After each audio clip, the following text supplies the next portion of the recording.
Dia hanya seorang pembantu, tak punya apa-apa. Tapi kenapa tiba-tiba dia dilamar janda Jepang kaya raya, lalu besoknya dipaksa menikah karena disebut hamil duluan?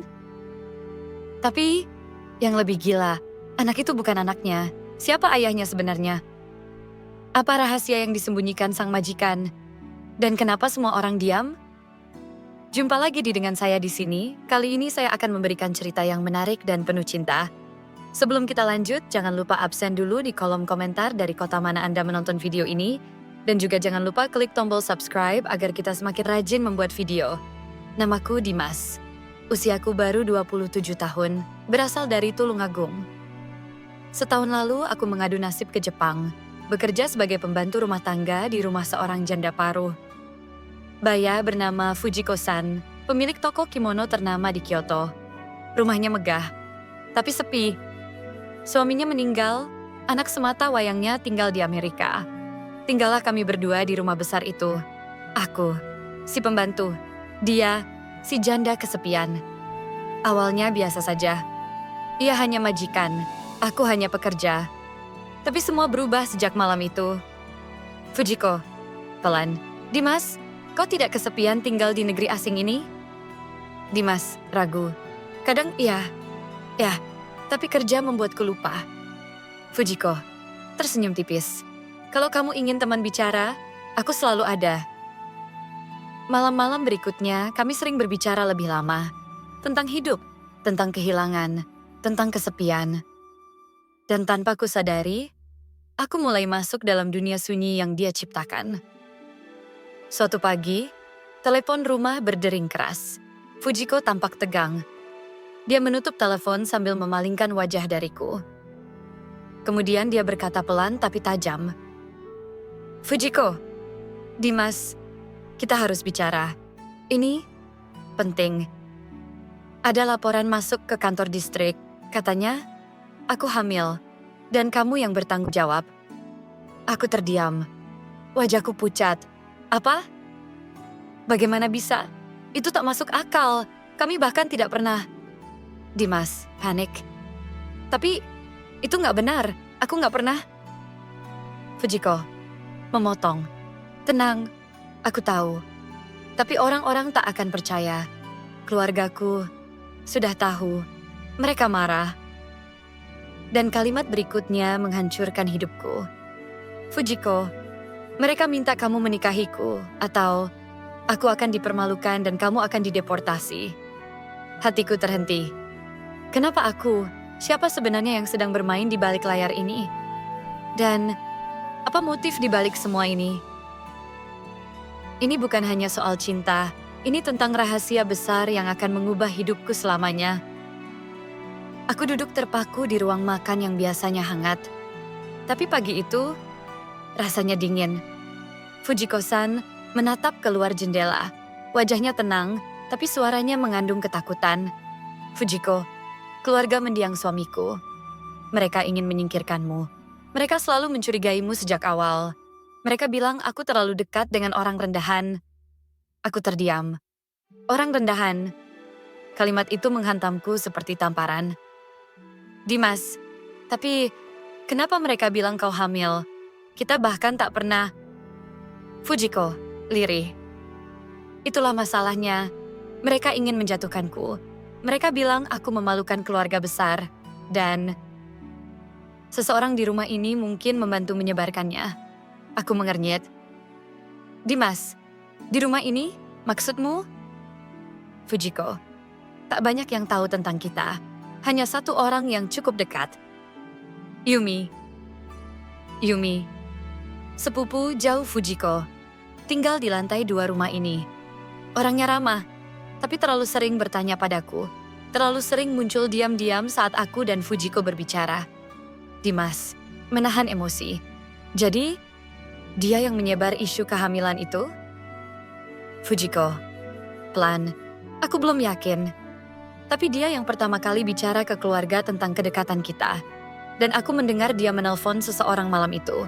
Setelah itu, kabar ini mulai menyebar, hari berganti. Fujiko mulai jarang bicara. Ia tampak gelisah. Banyak menatap kosong. Sampai suatu malam aku mendengar dia menangis di kamar. Aku masuk perlahan. Dimas? Fujiko-san, ada apa? Fujiko, gemetar. Aku tidak hamil, Dimas. Aku tidak pernah hamil. Tapi aku pura-pura karena aku tak mau kamu dipulangkan.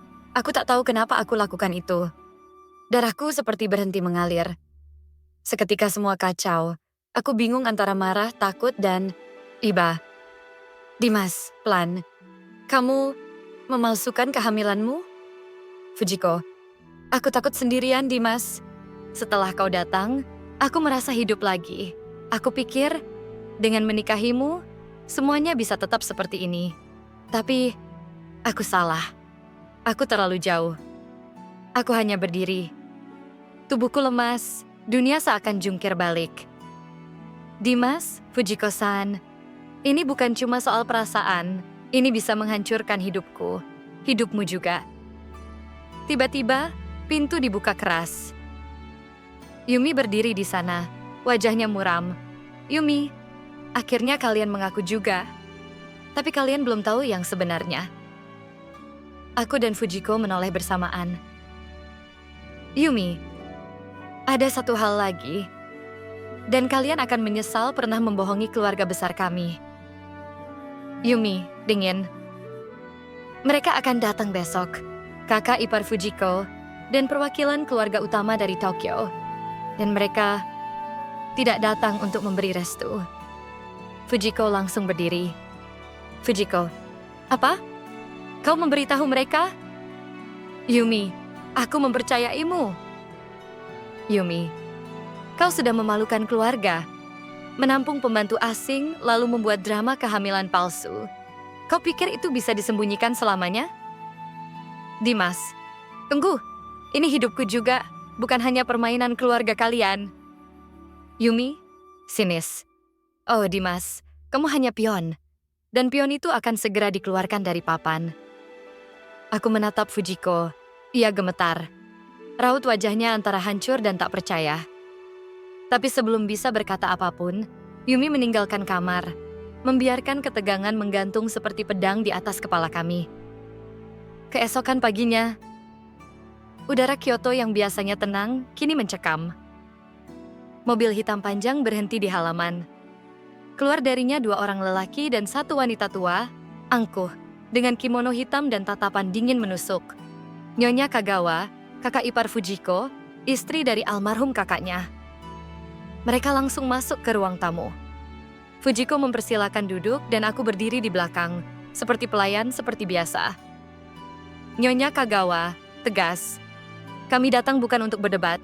Kami datang untuk menyelamatkan nama keluarga. Dan caranya hanya satu. Dimas harus pergi dari Jepang. Sekarang juga. Fujiko, tidak. Dia tidak bersalah. Kamilah yang salah, kami hanya manusia. Pria parubaya, dingin. Manusia? Keluarga Kagawa tidak bermain dengan manusia rendahan. Kau membuat kekacauan dan mencoreng kehormatan kami. Aku mencoba angkat bicara. Dimas, saya bersedia pergi jika itu menyelamatkan Fujiko-san. Tapi jangan terus fitnah saya. Nyonya Kagawa, fitnah, kami punya bukti. Dia meletakkan sebuah foto di atas meja. Tanganku bergetar. Itu foto aku tengah mengantar Fujiko ke klinik ibu dan anak. Saat itu kami hanya berkonsultasi karena Fujiko merasa sakit perut biasa. Tapi sudut pengambilan gambar itu membuat segalanya terlihat lain. Nyonya Kagawa, foto ini sudah disebar ke asosiasi keluarga besar. Kami sudah umumkan bahwa pernikahan ini batal dan Dimas akan dideportasi minggu depan. Fujiko menangis. Aku berdiri terpaku. Fujiko, putus asa. Aku akan akui semuanya. Kehamilan itu bohong, tapi Dimas tak salah. Nyonya Kagawa, takagledekai, ehani membauduli di lagi bayi. Namamu sudah jatuh, Fujiko. Kau akan kehilangan toko kimono, dan keluarga akan menutup semua aksesmu. Setelah mereka pergi, Fujiko terduduk di lantai. Aku mendekatinya. Tangannya menggenggam ujung kimononya erat-erat, seperti menahan dunia yang runtuh. Dimas, aku minta maaf. Aku seharusnya tak datang ke rumah ini. Fujiko, menangis. Jangan bilang begitu. Kamu satu-satunya alasan aku bertahan. Namun sebelum aku sempat bicara lagi, sebuah pesan masuk ke ponsel Fujiko. Pesan itu hanya satu kalimat tapi membuat matanya membelalak. Kalau kau masih keras kepala, kami akan buka rahasia masa lalumu di pengadilan. Pesan itu masih terpampang di layar ponsel Fujiko. Kalau kau masih keras kepala, kami akan buka rahasia masa lalumu di pengadilan. Tangannya gemetar saat membaca ulang pesan itu. Ia tak menjawab, hanya menatap kosong keluar jendela, seolah ada bayangan masa lalu yang sedang berdiri di sana, menatap balik dengan senyum sinis. Dimas, Fujiko-san, maksudnya apa? Rahasia apa? Fujiko, pelan hampir tak terdengar. Sesuatu yang bisa menghancurkan aku. Dan juga kamu. Aku duduk di sampingnya, menunggu, menahan napas. Dan akhirnya, dengan suara bergetar, dia mulai bercerita. 12 tahun lalu. Sebelum toko kimononya berdiri, Fujiko bukanlah janda kaya raya.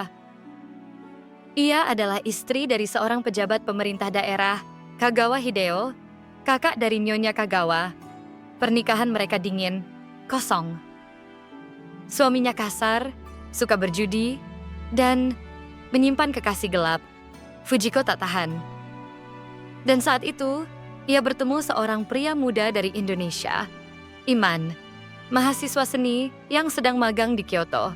Hubungan mereka berlanjut, diam-diam, penuh gairah, penuh pelarian, tapi juga penuh resiko. Fujiko, pelan, aku hamil Dimas saat itu, tapi bukan dari suamiku, dari Iman. Dimas, kaget. Apa? Lalu, anak itu, Fujiko, kugugurkan, aku takut. Tapi Kagawa Hideo tahu, dia marah, tapi dia tutup mulut dengan satu syarat. Suaminya menyuruh Fujiko menghilang dari kehidupan sosial. Sebagai hukuman, dia tak diizinkan muncul di acara keluarga besar. Bahkan, saat Hideo meninggal, Fujiko tak boleh ikut pemakaman. Sebagai imbalannya, Fujiko diberi sebagian kecil warisan untuk memulai bisnis, tapi dengan satu ancaman. Kalau kau melawan keluarga, kami akan buka aibmu ke publik, dan nama anakmu, meski gugur, akan disebut sebagai anak haram hasil perselingkuhan dengan orang asing. Aku terdiam, pikiranku campur aduk. Semua ini terlalu besar, terlalu kelam, Dimas. Dan sekarang mereka ancam akan buka semuanya? Fujiko, ya, karena aku melanggar perjanjian, karena aku jatuh cinta lagi pada orang asing. Kali ini, padamu. Tiba-tiba, pintu rumah dibuka paksa. Yumi masuk membawa 2 orang asing berbaju resmi. Mereka menunjukkan surat, bahasa Jepang. Tapi aku paham intinya, surat deportasi. Yumi, dingin. Kamu akan dipulangkan besok pagi, Dimas. Tiket sudah dibeli, kau bukan siapa-siapa di sini. Dimas, aku belum siap pergi, kami belum menyelesaikan ini. Yumi, kau pikir ini drama Korea? Ini Jepang, tidak ada tempat untuk cinta kelas bawah. Aku ingin berteriak, tapi suara itu tenggelam. Fujiko, mencoba berdiri. Tunggu, aku akan pergi ke pengadilan, aku akan bongkar semuanya. Termasuk penggelapan pajak keluarga Kagawa, yang dulu kau minta aku tutupi, Yumi. Wajah Yumi pucat. Para petugas saling pandang. Yumi, gemetar. Kau tidak akan berani. Fujiko, tegas. Coba aku. Aku tak lagi tahu siapa yang memegang kendali. Semua topeng telah jatuh. Rahasia demi rahasia mulai terbuka. Tapi saat kami pikir badai mulai mereda, seseorang muncul. Dari masa lalu Fujiko. Seseorang yang semua orang pikir sudah tiada. Dan kehadirannya akan mengubah segalanya. Malam itu, udara Kyoto seperti membeku. Fujiko duduk di dekat jendela, menatap langit yang gelap tanpa bintang. Aku duduk di lantai tak jauh darinya. Kami tak bicara. Tak ada lagi kata yang bisa menjelaskan apa yang telah terjadi. lusa aku akan dideportasi. Tapi malam ini, terdengar ketukan di pintu. Pelan, tapi penuh tekanan. Fujiko menoleh. Fujiko, jam segini, siapa yang datang? Aku bangkit, membuka pintu perlahan. Dan dunia seperti berhenti berputar. Seorang pria parubaya berdiri di ambang pintu. Kulit sawo matang, rambut sedikit memutih, tapi tatapan matanya tajam, akrab. Pria itu pelan. Fujiko berdiri, tubuhnya bergetar. Fujiko, Iman? Iman, lelaki yang selama ini disebut-sebut dalam rahasia kelam Fujiko. Lelaki yang semua orang pikir sudah kembali ke Indonesia, lenyap dari kehidupannya. Fujiko, pelan, nyaris bisikan. Kenapa kau di sini? Iman, karena aku dengar mereka akan hancurkanmu. Dan aku tak bisa diam saja. Ia menatapku. Matanya seolah menelanku hidup-hidup. Iman, pada Dimas. Kamu Dimas? Aku dengar banyak tentangmu. Dimas, kaku. Aku hanya pembantu. Iman, jangan pernah bilang kamu hanya. Karena kamu sudah buat dia jatuh cinta. Itu hal besar. Kami duduk bertiga. Fujiko akhirnya bicara. Fujiko, kenapa kau pergi dulu? Setelah semuanya? Iman, aku dipaksa pulang. Waktu itu, keluarga Hideo mengirim orang suruhan. Mereka ancam keluargaku di Indonesia kalau aku tetap dekat denganmu. Fujiko, aku pikir kau sudah menyerah. Iman, aku memang menyerah. Tapi pada saat itu, bukan sekarang. Dimas, bingung. Lalu, kenapa kau datang sekarang? Iman menghela napas dalam. Iman, karena aku ingin selesaikan apa yang tertunda. Aku punya dokumen. Bukti surat ancaman. Foto-foto lama. Semua catatan perbankan penggelapan pajak Kagawa. Bukti bahwa Fujiko hanya korban. Fujiko, terkejut. Kau simpan semua itu selama ini? Iman, karena aku tahu waktu akan membawaku kembali padamu. Dan sekarang, waktunya tiba. Keesokan harinya, di pengadilan distrik, Iman berdiri sebagai saksi. Fujiko memberikan pernyataan terbuka, dan aku, sebagai pihak asing yang terlibat, diizinkan bicara. Semua meledak. Keluarga Kagawa tak bisa mengelak. Pengadilan mulai membuka kembali kasus warisan lama, termasuk penyalahgunaan kekuasaan dan pencemaran nama baik. Surat deportasiku dicabut. Nama Fujiko dibersihkan. Dan untuk pertama kalinya, dia bisa bernapas tanpa rasa takut. Narasi penutup dramatis. 3 minggu kemudian, aku masih bekerja di rumah itu. Tapi suasananya berbeda. Tak ada lagi bayangan gelap. Yumi sudah pergi. Toko kimono tetap berdiri. Dan Fujiko, meski terluka, tersenyum kembali. Fujiko, sambil menyeduh teh. Jadi, kau masih ingin menikahi pembuat masalah sepertiku? Dimas, tersenyum. Aku gak pernah janji untuk jadi sempurna. Tapi aku janji akan tinggal walau badai datang lagi. Dan di sudut rumah itu, Iman melangkah pelan keluar. Ia tak berkata apa-apa, tapi tatapannya cukup berkata, tugasku sudah selesai. Tapi, di scene terakhir, seseorang mengirimkan amplop coklat tanpa nama ke rumah. Di dalamnya, hasil tes DNA, dan satu kalimat tertulis dengan tinta merah. Anak yang kau gugurkan, ternyata tidak pernah benar-benar hilang. 1 tahun setelah semuanya berlalu, musim semi menyelimuti Kyoto. Bunga sakura gugur seperti serpihan kenangan. Di rumah besar itu, Fujiko kini membuka kelas seni kimono untuk perempuan dari berbagai negara, termasuk migran seperti diriku. Bukan lagi tempat yang dingin dan sunyi, melainkan ruang aman bagi jiwa-jiwa yang ingin belajar, pulih, dan tumbuh. Aku, Dimas, tak lagi sekadar pembantu. Kini aku menjadi penerjemah dan pendamping legal untuk para pekerja migran. Karena setelah melalui badai fitnah, ancaman, dan pengusiran, aku tahu betul rasanya tidak punya suara. Suatu sore, aku duduk bersama Fujiko di beranda rumah.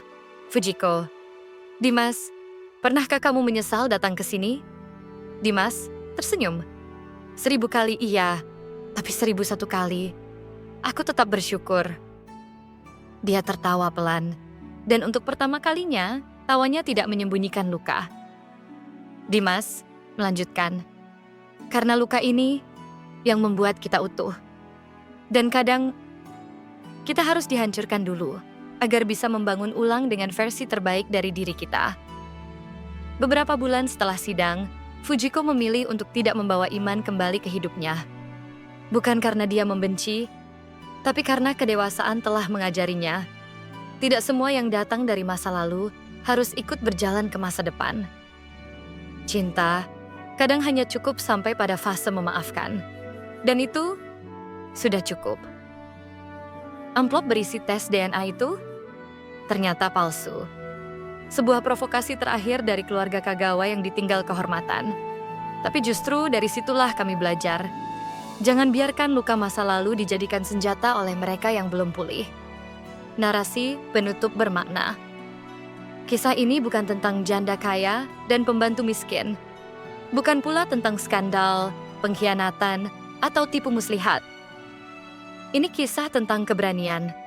Keberanian seorang perempuan untuk melawan sistem yang membungkamnya. Keberanian seorang pria biasa untuk tetap tinggal meski dunia menyuruhnya pergi. Dan keberanian kita semua untuk berkata, aku pantas dihargai meskipun aku datang dari tempat yang kalian anggap rendah. Nilai yang ditinggalkan dari kisah ini. Martabat bukan soal jabatan, tapi keberanian memperjuangkan kebenaran. Cinta sejati bukan yang sempurna, tapi yang tetap bertahan saat badai datang bertubi-tubi. Tidak semua rahasia harus jadi aib. Kadang, rahasia adalah pelajaran yang menunggu waktu untuk dimaknai. Dan ketika pintu rumah itu tertutup malam ini, bukan berarti kisah ini berakhir. Tapi karena untuk pertama kalinya, mereka tak perlu lagi bersembunyi. Karena rumah itu, ini adalah rumah yang memilih jujur, meski penuh luka. Selesai ini.